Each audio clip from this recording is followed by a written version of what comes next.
चूंडियल नुमाइंदा इन हाल में मौजूद असांजा ॿियनि यूनिवर्सिटियुनि जा अॻुवान, ॿियनि यूनियन जा अॻुवान ऐं लम्स जा मुलाज़िम भाइरो, अस्सलामु अलैकुम। साईं, सभ खां पहिरियों त इलेक्शन में जेके लम्स जा दोस्त खटी आया उन्हनि खे फेडरेशन जे तरफ़ां मुबारकबाद ॾियूं था ऐं इन उम्मीद सां त जिन मुलाज़िमनि तव्हां ते एतमाद कंदे तव्हांखे मुंतख़िब कयो आहे, मां उम्मीद थो कयां त तव्हां उनजे इन अमल खे पूरो कंदे ऐं पंहिंजो पाण उन लाइ बतोड़ींदो। साईं, टाइम तमामु घणो थी वियो आहे।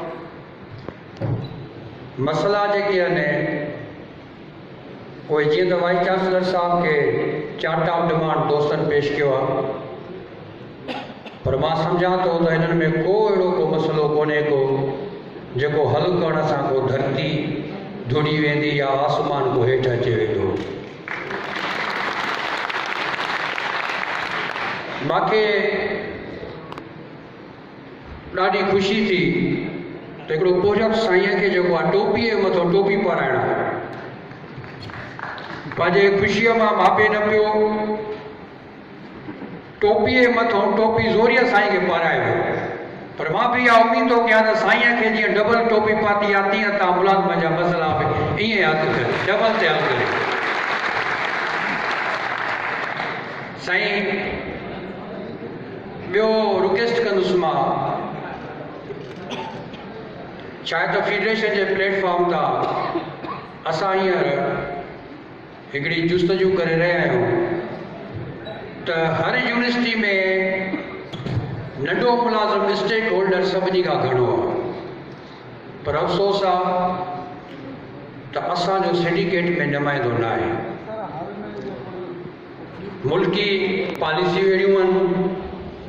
या नंढे तबिके खे दबाइण लाइ, बिल्डोज़ करण लाइ अजीब व ग़रीब हिते कानून आहिनि, न त कानून सभिनी जे लाइ बराबरि आहे। अगरि जे 2 महीननि खां असां मुसलसल, असांखे हिकिड़े वाइस चांसलर ॿुधायो हुयो त असां 2-3 दफ़ा मीटिंग कई आहे वाइस चांसलर, त मुलाज़िमनि ॾाढो तंग कयो आहे, रोज़ हड़ताल, इन जे यूनियन ते पाबंदी कीअं हणूं, इन जा रस्ता कीअं रोकियूं। पोइ मां वरी साईं खे मां चयुमि, साईं तव्हां भला कहिड़ो वोट ॾिनो? जेका मां जवाबु ॾिनो, मां ॾियारा उन्हनि ते पाबंदी न हणो, उन जा मसइला हल कयो। तो साईं खे रिक्वेस्ट इहा आहे त कॾहिं ख़ुदा असां जॾहिं ताईं मीटिंग थिए त एतिरो ज़रूरु आहे त असांजे मसइलनि खे बि उजागर करण लाइ पंहिंजो बचो सम्झी करे उन सभिनी वाइस चांसलरनि सां मीटिंग हुजे, CM सां हुजे, गवर्नर हाउस में हुजे, त एतिरो ज़रूरु आहे त असांजे सिंडिकेट में नुमाइंदगी ऐं प्लस असांजा जेके मसइला थिए ईअं थो त जेके यूनिवर्सिटी में हाउसिंग सोसाइटी आहे ॿिए हंधि न आहे, किथे मेडिकल फैसिलिटी आहे त ॿिए हंधि न आहे, किथे प्रमोशन पॉलिसी कहिड़ियूं आहिनि, किथे कीअं आहिनि। इन सभिनी खे अगरि जे हिकिड़ी कोशिशि त यूनिफॉर्म पॉलिसी बणायो वञे, CM जा नोटिफिकेशन कढे, गवर्नर कढे, त हिकिड़ो ई कानून सिंध जे सभिनी यूनिवर्सिटियुनि खे लागू थी सघे थो ऐं उहो अहिड़ो हूंदो जो कंहिं बि यूनिवर्सिटी में कंहिं बि मुलाज़िम जो को बि कमु पोइ हिते न रहंदो। सो साईं खे मुंहिंजी रिक्वेस्ट आहे, मां तक़रीबन 2-3 प्रोग्रामनि में पोस्ट सेरेमनी में वाइस चांसलर खे रिक्वेस्ट करे चुको आहियां ऐं हुननि हुन कम खे साराहियो आहे। त हींअर बि मां साईं जन खे इहो ई अर्ज़ु कंदुसि त हिन 2 शयुनि ते कॾहिं बि मीटिंग ते, जीअं असांजे लम्स जे प्रेसिडेंट चयो, ॿियो न त हिकिड़ो लेटर मोकिले सघिजे थो त बाबा हिन जी नुमाइंदगी तव्हां ॾियो, इहो थी।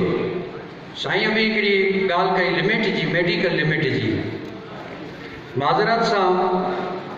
त जीअं अॻूणे मां ॻाल्हि कयमि त हिते असांजो कानून ख़बर न आहे कहिड़ा था ठहनि, त मलेरिया बुखार आहे उहो 2 ग्रेड खे बि साॻियो थींदो त 22 ग्रेड खे बि साॻियो थींदो। पर पैसा जेको आहे ॿिए ग्रेड खे मिलंदा जेको आहे 2000 रुपया 22 ग्रेड वारे मिलंदा 40,000 रुपया मलेरिया साॻी ख़ुदा जंहिं मुलाज़िम जी पगार घटि आहे उनजी आमदनी घटि आहे त उनखे बीमारी जा एतिरा पैसा जो ॾिजंदो बीमारी मां त पंहिंजी जान छॾाए असांखे को हदस कोन्हे को असांखे कंहिं सां को साड़ कोन्हे को ग्रेडनि जो हिसाब आहे पगार हुजे अलाउंस हुजनि असांखे को इतिराज़ कोन्हे को पर अहिड़नि मसइलनि ते नंढे मुलाज़िम जो इहो ख़्यालु कयो वञे तव्हांजी वॾियूं महिरबानियूं मां पंहिंजी जान वठंदुमि।